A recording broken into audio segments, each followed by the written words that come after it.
क्या बोलिएगा? मैं कहूँगा अच्छा आदमी है, अपना बच्चा है, परिवार का है, लेकिन जो फैसला जो किया है लड़ने का नहीं लड़ने का, ये उनका या उनकी पार्टी का अपना अंदरूनी मामला है, इंटरनल अफेयर है।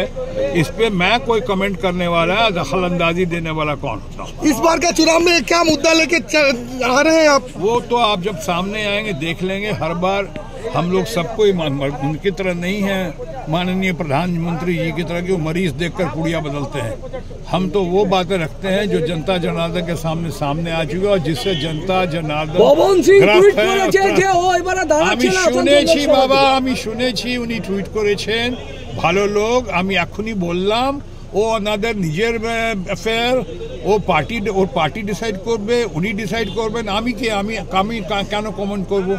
আমরা একসময় দেখেছিলাম, সাথে ওয়েলকাম করি সবাই, এসো, এখানে লোকতন্ত্র है, सबको चुनाव लड़ने का अधिकार है, आओ आओ बिल्कुल। আপনি কি আমি কমেন্ট করবো না, থ্যাংক ইউ। তোমরা বেশি জানো, you understand better. Thank you. করে যাচ্ছেন না?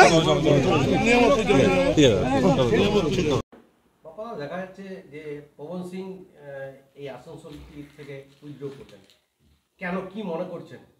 দেখুন, আমিও এক্স হ্যান্ডেলে দেখেছি যে একটা টুইট একটা এক্স হ্যান্ডেলে উনি পোস্ট করেছেন। আদৌ কী বিষয় আছে না আছে এই বিষয়টা আমাদের নেতৃত্ব আমাদের জানাবেন। তবে একটা বিষয় হচ্ছে, দেখুন, ভারতীয় জনতা পার্টির প্রার্থী ফিক্সড আছে। সেই প্রার্থীটা হচ্ছেন গোটা ভারতবর্ষ জুড়ে নরেন্দ্র মোদী, এবং ভারতীয় জনতা পার্টির সিম্বলও ফিক্সড, সেটা হচ্ছে পদ্মফুল।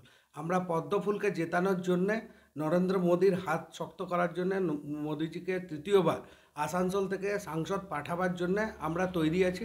নামটা যারই হোক, যেই হোক, আমরা তাকে জেতাবো এবং 1.5 লাখের বেশি ভোটের মার্জিনে আমরা আমাদের সাংসদকে জিতিয়ে দিল্লি পাঠাবো। এটা আমাদের লক্ষ্য আছে। কোথাও কি মনে হচ্ছে যে তৃণমূল অপপ্রচার করছিল, সেটাই কি তার কানে যাওয়া পরে এই সিদ্ধান্ত নিয়েছেন?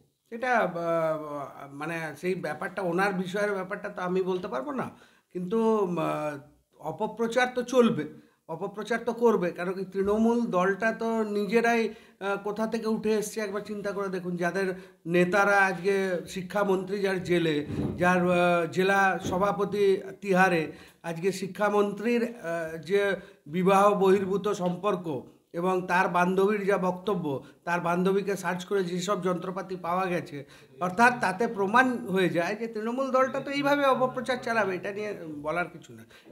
ওরা কি বললো সেটাতে খুব একটা বেশি যায় আসে না।